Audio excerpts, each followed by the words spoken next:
Hello sir.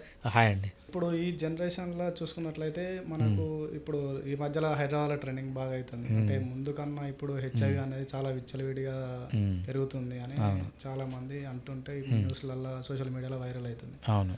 So ఇప్పుడు నా question అంటే మా సైడ్ మా ఆడియన్స్ మా వ్యూవర్స్ తరపు నుంచి కామెంట్ చేస్తున్నారు. ప్లస్ నాకు కూడా కొన్ని డౌట్స్ అంటే ఇప్పుడు హెచ్ఐవి అయినా అంటే లైక్ హెచ్ఐవి కాకుండా ఇంకా వేరే ఏమన్నా డిసీజెస్ ఉంటాయా? అసలు వీటిని సుఖవ్యాధులు అంటారు కదా. నాకు తెలిసిన వరకు కొంతమందికి అంటే జనరల్ మా ఆడియన్స్ కానీ జనరల్ పీపుల్స్కి అంటే డాక్టర్స్ కాకుండా కామన్ పీపుల్స్కి అంటే వీటిని సుఖవ్యాధులు అంటారు. కాబట్టి ఈ సుఖవ్యాధులు అనేవి ఎన్ని రకాలు ఉంటాయి, అసలు ఇవి ఎట్లా గుర్తించాలి, ఇవి ఎలా వస్తాయి, మరి వీటికి మందులు ఉంటాయా, పర్మనెంట్ సొల్యూషన్ ఉంటుందా, అసలు ఇది ఏందనేది ఒకసారి చెప్పండి సార్. సో మీరు ఫస్ట్ అడిగింది ఏంటంటే హెచ్ఐవి ఎంతమందికి ఉందని. ఫస్ట్ గవర్నమెంట్ ఏం చెప్పిందో నేను చెప్తాను. మనకు గవర్నమెంట్ ప్రకారం ప్రతి 355 మందికి ఒకరికి హెచ్ఐవి ఉంది ఇండియాలో. అంటే మీరు రోడ్లోకి వెళ్ళి ఒక 350 మీరు ఎప్పుడన్నా ఒక 355 మందిని కలిసారంటే దాంట్లో ఒకరికి హెచ్ఐవి ఉంది. ఇదేంటి అఫీషియల్ గవర్నమెంట్ లెక్కలు. మన ఇండియాలో ఎప్పుడు ప్రతి ఒక్క హెచ్ఐవి పేషెంట్ వచ్చి నాకు హెచ్ఐవి వచ్చిందని ఎవరికి చెప్పుకోడు. అట్లా లెక్కేస్తే నాకు తెలిసి ఎవ్రీ 50 మందికి కానీ ఎవ్రీ 100 మందిలో కానీ ఒకరికి హెచ్ఐవి ఉంటుంది. అంటే ఇప్పుడు ఇవి హాస్పిటల్లో రిజిస్టర్డ్ అయిన కేసులు మాత్రమే, రైట్. బయటపడని చెప్పుకొని ఇంకా చాలా ఉన్నాయని అంటారు. చాలా ఉన్నాయి. ఫర్ ఎగ్జాంపుల్ మనకు కోవిడ్తో ఇంతమంది చనిపోయినారు, అంతమంది చనిపోయినారు అని చెప్తారు కదా. కోవిడ్ టైంలోనే ఎంతమంది ఉన్నారని మనకు ఎవ్రీడే రిపోర్ట్ వచ్చింది. సో ఈ స్టేట్లో ఇంతమంది ఉన్నారు, ఈ స్టేట్లో ఇంతమంది ఉన్నారు, ఈ స్టేట్లో ఇంత. ఎందుకు మా అపార్ట్మెంట్లోనే ఒక 20 హౌసెస్ ఉంటాయి. 20 హౌసెస్లో కోవిడ్ వచ్చిన వాళ్ళు నేను డాక్టర్ కాబట్టి నాకు ఫోన్ చేసి ట్రీట్మెంట్ తీసుకుంటారు, నాకు ఫోన్ చేస్తారు. సో నేను ఈ మెడిసిన్ తీసుకొని మరుసటి రోజు పోతే వాడు హ్యాపీగా బయట తిరుగుతున్నాడు. ఇట్లున్నారు జనాలు. సో హెచ్ఐవి కూడా అంతే. మనకు గవర్నమెంట్ ఏదైతే చెప్పిందో దానికంటే చాలా రెట్లు హెచ్ఐవి పేషెంట్స్ ఉన్నారు.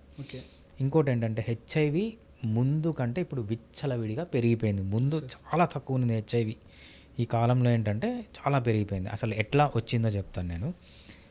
ఫస్ట్ హెచ్ఐవి అనేది 30 ఇయర్స్ వాళ్ళకో 40 ఏళ్ళ వాళ్ళకో ఏదన్నా ఒక సెక్స్ వర్కర్ దగ్గరకో ప్రాస్టిట్యూట్ దగ్గరకో వెళ్ళినప్పుడు వాళ్ళకి రావడం. అంటే 30-40 ఇయర్స్లో హెచ్ఐవి వచ్చేది ఒకప్పుడు.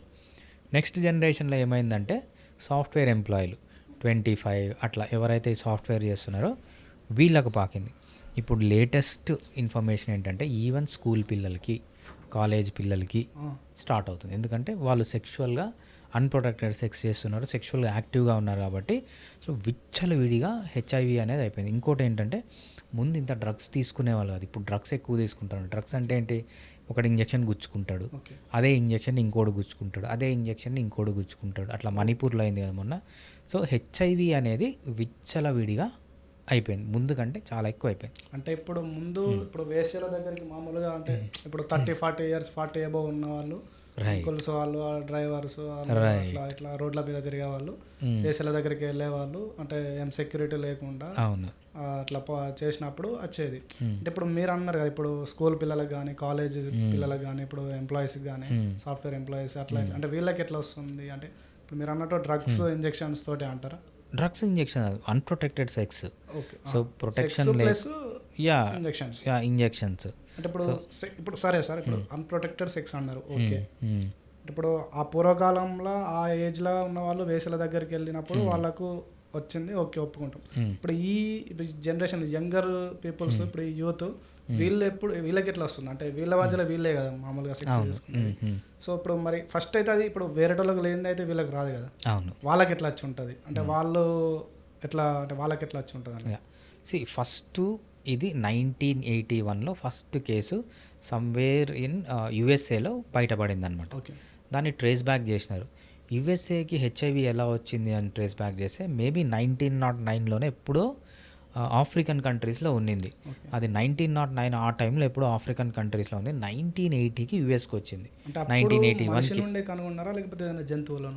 మనుషుల నుంచే 1909 అంటే ఫస్ట్ రికార్డు మనకు తెలిసింది హెచ్ఐవి.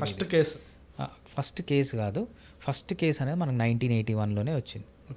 ఎక్కడ యుఎస్లో వచ్చింది, కాలిఫోర్నియా అనే రీజన్లో వచ్చింది అన్నది ఫస్ట్ కేసు.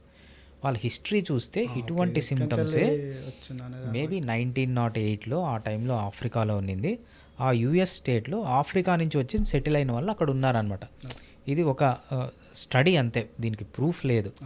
ఎస్. ఈ 1981 నుంచి ఇంకా ప్రపంచం అంతా వచ్చిందనమాట. సో హెచ్ఐవి ఒకరికి నుంచి ఒకరికి ఎలా వస్తుందంటే, వాళ్ళ క్లాస్లో ఎవరన్నా ఒకరు ఉన్నారు, మేబీ ఒక గ్రూప్ ఆఫ్ యంగ్స్టర్స్ ఉన్నారు. ఆ గ్రూప్ ఆఫ్ యంగ్స్టర్స్లో ఒక్కరికి హెచ్ఐవి వచ్చింది. మేబీ బయట నుంచే రావాలి, కొత్తగా హెచ్ఐవి అనేది పుట్టదు, బయట నుంచి ఒక్కరికి వచ్చింది. ఆమె నుంచే లేకపోతే వాడి నుంచే మల్టిపుల్ పీపుల్కి వెళ్ళింది అనమాట. అంతే తప్పితే లేని హెచ్ఐవి పుట్టదు. తప్పు చేస్తే ఆ ఒక్కరితోటి వీళ్ళందరికీ ఎఫెక్ట్ అవుతుంది. అంటే ఒక్కరు తప్పు అని కాదు, అంటే ఒకరు గన హెచ్ఐవి ఉన్న వాళ్ళతో సెక్స్ చేస్తే, అన్ప్రొటెక్టెడ్ సెక్స్ చేస్తే వీళ్ళకి వస్తుంది. వాళ్ళతో కానీ లేకపోతే వాళ్ళు ఎవరితో అన్నా కానీ అన్ప్రొటెక్టెడ్ సెక్స్ చేస్తే వాళ్ళకు వస్తుంది తప్పితే హెచ్ఐవి అనేది కొత్తగా పుట్టదు అనమాట. ఒకరి నుంచే ఒకరికే వస్తుంది. అంటే ఒక క్లాస్ అనుకో, ఒక కాలేజ్లోనే ఒక క్లాస్లోనే అంతా సెక్షువల్ ప్రొమిస్క్యూస్ పీపుల్ ఉన్నారనుకో, వాళ్ళలో ఒక్కరికి ఉంటే అందరికీ వస్తుంది. ప్లస్ మీరు అన్నట్టు ఇంజెక్షన్స్ ద్వారా సో ఒకరికి ఇంజెక్షన్స్ ద్వారా వచ్చింది, వాడు వేరే వాళ్ళతో సెక్స్ చేశాడు, అట్లా ట్రాన్స్ఫర్ అవుతుంది. అట్లా ఒకరి నుంచి ఒకరికి వస్తుంది తప్పితే లేని హెచ్ఐవి కొత్తగా పుట్ట. చాలామంది ఏమనుకుంటారు, నన్ను అడిగే క్వశ్చన్, సార్ మల్టిపుల్ పీపుల్తో సెక్స్ చేస్తే హెచ్ఐవి వస్తుందా అంటే, మల్టిపుల్ పీపుల్స్తో సెక్స్ చేస్తే హెచ్ఐవి రాదు. హెచ్ఐవి ఉన్న వాళ్ళతో చేసినా వస్తుంది. అన్ఫార్చునేట్గా మల్టిపుల్ పీపుల్ ఎవరైతే సెక్స్ చేస్తారో, మల్టిపుల్ పీపుల్తో ఎవరైతే సెక్స్ చేస్తారో వాళ్ళకు వచ్చేదానికి ఛాన్స్ ఎక్కువ ఉంటుంది. ఎక్కువ మందితో ఒక అమ్మాయి లేకపోతే ఒక అబ్బాయి ఒకరితోనే ఉన్నారనుకోండి, వాళ్ళకు వచ్చే ఛాన్స్ తక్కువ. 10 మందితో కలుస్తున్నారు అనుకోండి, ఆ 10 మందిలో ఒక్కరికున్నా వస్తుంది కదా.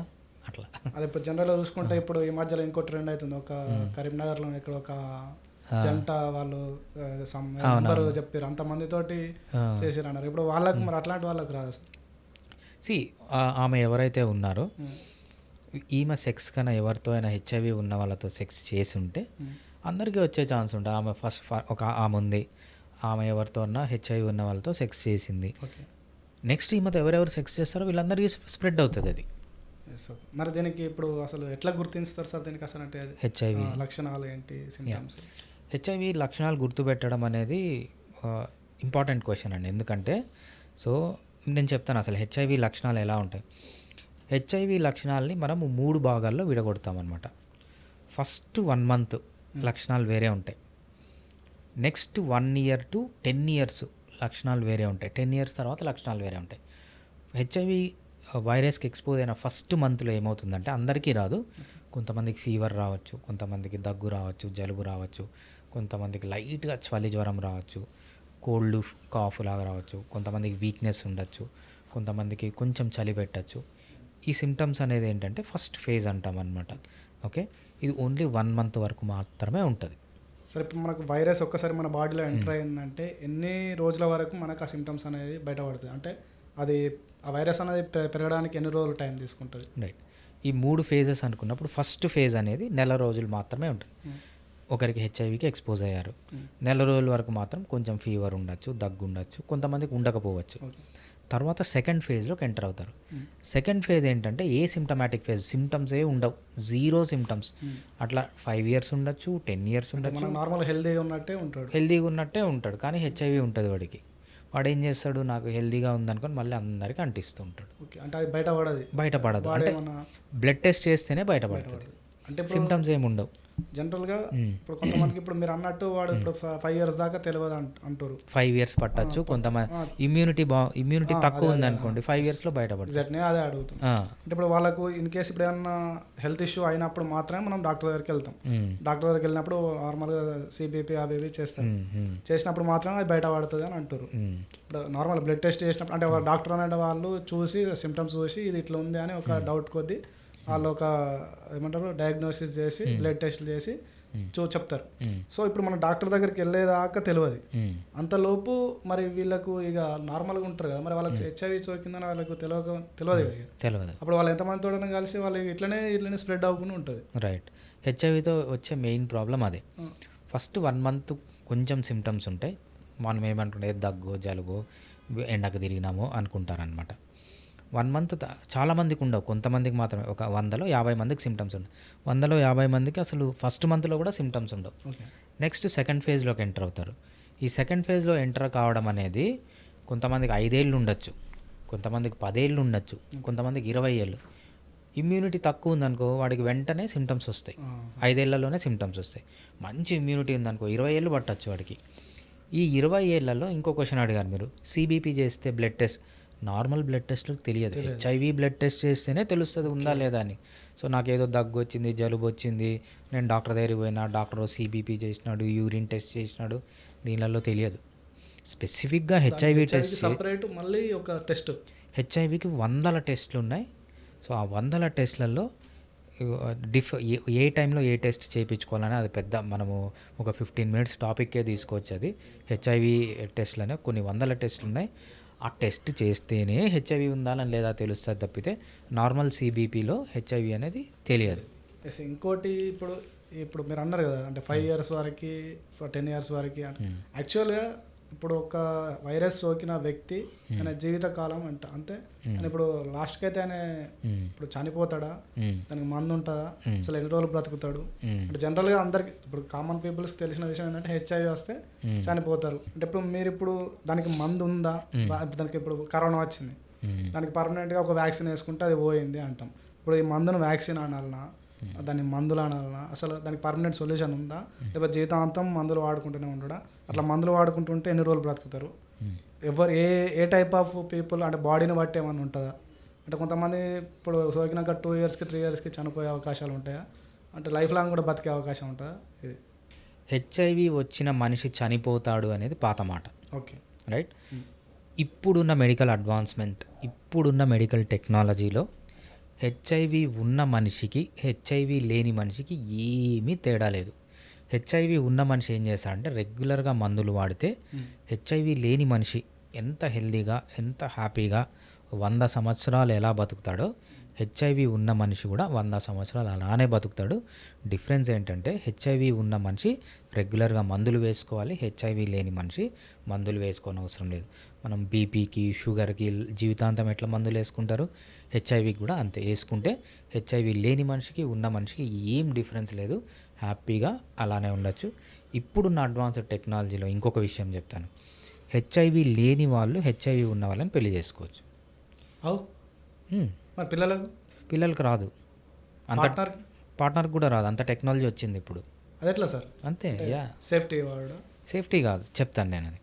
సో బేసిక్గా హెచ్ఐవి ఉన్న మనిషి లేని మనిషిని చేసుకోవచ్చు, హెచ్ఐవి లేనివాడు ఉన్న వాళ్ళని కూడా చేసుకోవచ్చు. వీళ్ళు అన్ప్రొటెక్టెడ్ సెక్స్ చేసినా కూడా హెచ్ఐవి రాకుండా టెక్నాలజీ ఉంది మనకు. పిల్లలు పుట్టినా కూడా పిల్లలకి హెచ్ఐవి రాకుండా మనకు టెక్నాలజీ ఆల్రెడీ ఉంది, చాలా ఇంప్లిమెంట్ అయింది. ఇప్పుడు హెచ్ఐవి అనేది పెద్ద డిసీజే కాదు. సో లేని మనుషులు ఎలా ఉంటారో ఉన్న మనుషులే అలానే ఉంటారు. సో మనం దీంట్లో ఇంకా డీప్గా వెళ్ళచ్చు. హెచ్ఐవి ఉన్నవాళ్ళు లేని వాళ్ళతో పెళ్లి చేసుకోవాలంటే ఏమేమి జాగ్రత్తలు తీసుకోవాలి, పిల్లలు కనేటప్పుడు ఏమేమి జాగ్రత్తలు తీసుకోవాలని మనకు చాలా గైడ్లైన్స్ ఉన్నాయి. అలా చేస్తే 100లో 99.99% మంచి రిజల్ట్ వస్తుంది. మేబీ దాంట్లో కూడా 1000 మందికో 2000 మందికో ఒకరి నుంచి ఒకరికి రావచ్చు. నా దగ్గరే చాలా జంటలు వచ్చినాయి. వాళ్ళు ఏంటంటే పెళ్లి చేసుకుంటారు. మేబీ మొన్ననే ఒక యాదగిరి గుట్ట కాదు ఆ ఏరియా నుంచే ఒక ఆమె వచ్చింది. ఆమె వాళ్ళ మదర్ ఇద్దరు వచ్చినారు. ఆమెకి పెళ్ళయి 6 మంత్స్ అయింది. పెళ్ళయి 6 మంత్స్ అయితే ఏంటి, భర్త రోజు టాబ్లెట్లు వేసుకుంటున్నాడు. టాబ్లెట్స్ వేసుకుంటే వీళ్ళకి డౌట్ వచ్చింది, అసలు వీడు ఎందుకు రోజు టాబ్లెట్లు వేసుకుంటున్నాడు అని. ఆమె ఆ టాబ్లెట్స్ అన్నీ తీసుకుపోయి వేరే డాక్టర్స్ చూపిస్తే అదేంటంటే హెచ్ఐవి టాబ్లెట్స్. వీళ్ళు భయపడిపోయి వీళ్ళ ఫాదరు అందరు పోయి వాళ్ళతో గొడవ పెట్టి ఈ అమ్మాయిని తీసుకొని వచ్చి ఈ అమ్మాయికి టెస్ట్ చేస్తే హెచ్ఐవి లేదు. అక్కడ జరిగింది ఏంటంటే అంత టెక్నాలజీ ఉంది వాడికి ఆల్రెడీ హెచ్ఐవి ఉందని తెలుసు. అంత అడ్వాన్స్డ్ ఉన్నాయి, అన్ని జాగ్రత్తలు తీసుకొని పెళ్లి చేసుకున్నాడు. కాకపోతే చెప్పకుండా పెళ్లి చేసుకున్నాడు. కొత్త విషయం అసలు, అంటే ఇప్పటి వరకు అసలు ఎవరు తెలియదు. అంటే ఇప్పుడు ఒక హెచ్ఐవి ఉన్న పేషెంట్ హెల్దీ ఉన్న వాళ్ళని పెళ్లి చేసుకోవచ్చు అనే విషయం అసలు ఇది ఇప్పటికీ చాలా మందికి తెలియదు. హెచ్ఐవి ఎవరైతే వచ్చింటుందో వాళ్ళు మాత్రమే దీనిపైన రీసెర్చ్ చేస్తున్నారు, వాళ్ళకి తెలుస్తుంది అనమాట. Okay, thank you sir. Fiticus homeopathy.